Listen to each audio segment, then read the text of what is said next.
What's up, people? What's up? What's up? What's up? I need you to bring your whole mind. All my black folks, all my black Americans, FBI, I need you to bring your whole mind right now. Tribe of Judah, bring your whole mind right now. We have made it. This is the promised land.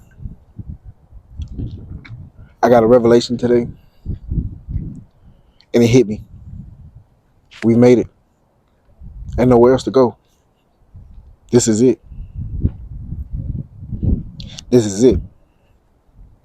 It's not by accident that we're in the greatest country, the one with the most privilege. It's not by mistake. It's not by accident. It's not by coincidence that we're all here in the greatest country, in the most privileged country. And the reason why I said this is the promised land is because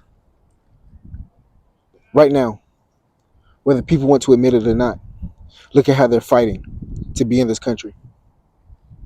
Look how people risk their lives to come over here. And yet, your folks was uprooted and brought over here. So they say.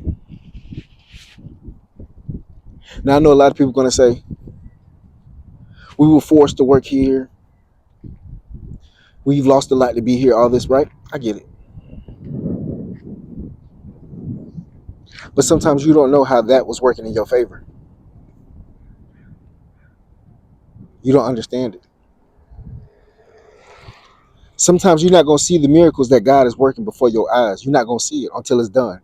Until you long down the line, you're able to look back and now see it.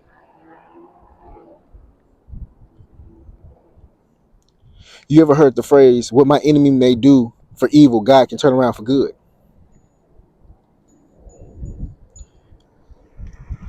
So the evils that people may have had in mind when setting up this establishment, enforcing certain laws, certain atrocities, whatever the case may be, whatever they thought that was for evil,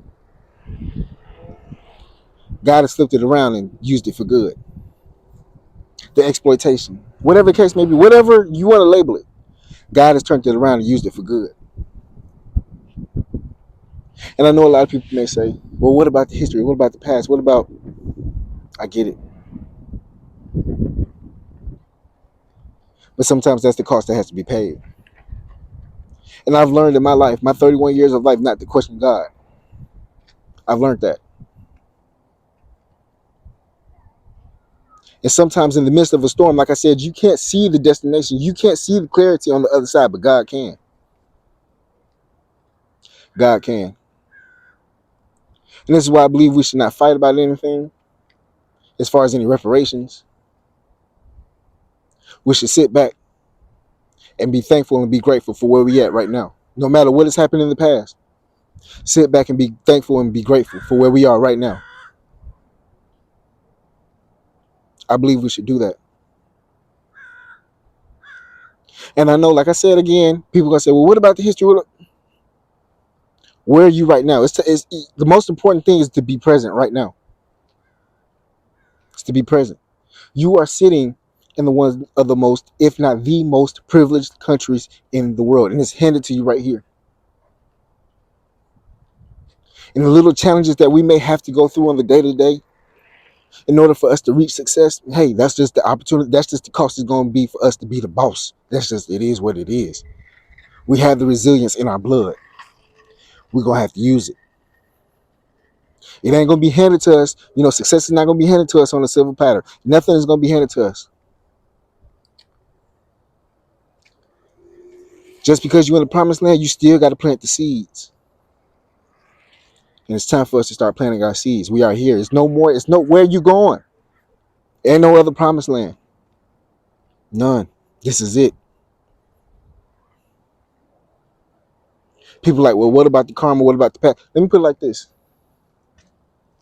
If you find $100, right? You're not going to ask, where did this come from? What happened? What's the story behind it? Was this in a drug deal?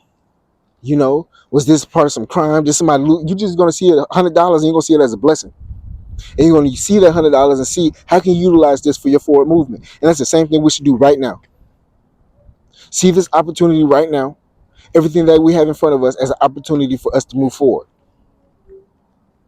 That's it. Plain and simple. We have made it. Ain't nowhere else to go. This is the promised land. Like I said, look at everybody else. They leave their countries to come here, and you already here.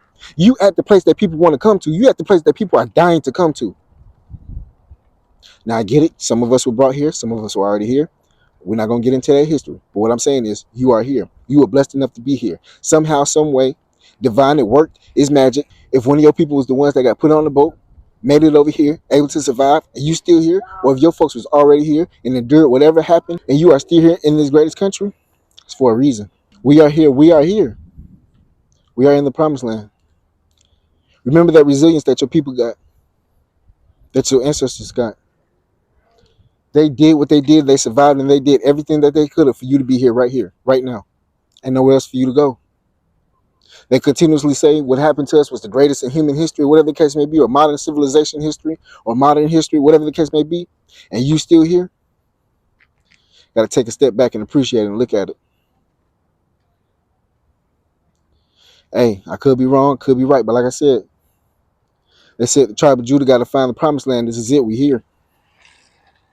Who's to say that your ancestors, the ones that got shipped off right from Africa, the ones that got sold into slavery, who's to say those were the select few? Who's to say their lineage or those exact people was the one that the divine needed to come over here? Who's to say? Who's to say? That's why I said I need you to bring your whole mind. Who's to say that God was like, I need that one, that one, that one, that one, that one, that one. So the slave master or the king over there was like, okay, cool. So we are looking at it from it's a bad thing. It's evil. It was wrong. But like I said, what God sees for wrong, he can turn to good. Because you your ancestors could not have been picked and you could have still been in Nigeria or Ghana and somewhere in the hood. I'm just saying. You got to see it how it is. You got to see it how it is. Anyway, let me know what y'all think. Let me know what y'all think. It's your favorite cousin. Y'all be safe out there, all right? Love and blessings.